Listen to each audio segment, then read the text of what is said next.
எந்த மனுஷன் தன்னுடைய வாழ்க்கையில் தேவனால் நியமிக்கப்பட்ட வழியை நடைமுறைப்படுத்துகிறானோ, தன்னுடைய வாழ்க்கையில் அவன் தேவனால் அதாவது ஜெயம் கொண்ட கிறிஸ்தவ வாழ்க்கைக்கு தேவனால் நியமிக்கப்பட்ட வழியை அவன் நடைமுறைப்படுத்துவானாயிருந்தால், தன்னுடைய வாழ்க்கையில் நடைமுறைப்படுத்துவானாயிருந்தால் அவனுக்கு பரிபூரணமான நிறைவான பாதுகாப்பு கொடுக்கப்படும், பரிபூரணமான நிறைவான விடுதலை கொடுக்கப்படும், பரிபூரணமான நிறைவான வெற்றி கொடுக்கப்படும் என்பதை நாம் தெளிவாக அறிந்து கொள்ள வேண்டும்.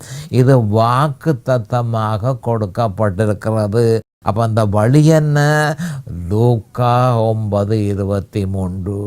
அப்போ லூக்கா 9:23 எவன் பின்பற்றுகிறானோ, தொடர்ச்சியாக பின்பற்றுகிறானோ, அவனுக்கு பரிபூரணமான நிறைவான பாதுகாப்பு, பரிபூரணமான நிறைவான விடுதலை, பரிபூரணமான நிறைவான வெற்றி கொடுக்கப்படும் என்பதை நாம் தெளிவாக அறிந்து கொள்ள வேண்டும்.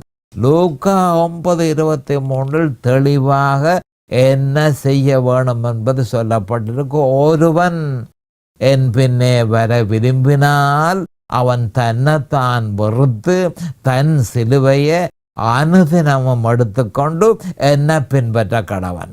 அப்போ தேவனுடைய வழி இந்த வழி, இந்த இலகுவான வழியை எந்த மனுஷன் பின்பற்றுகிறானோ அவனுக்கு பரிபூரணமான பாதுகாப்பு, பரிபூரணமான விடுதலை, பரிபூரணமான வெற்றி கொடுக்கப்படுகிறது என்ற உண்மையை நாம் அறிந்து கொள்ள வேண்டும்.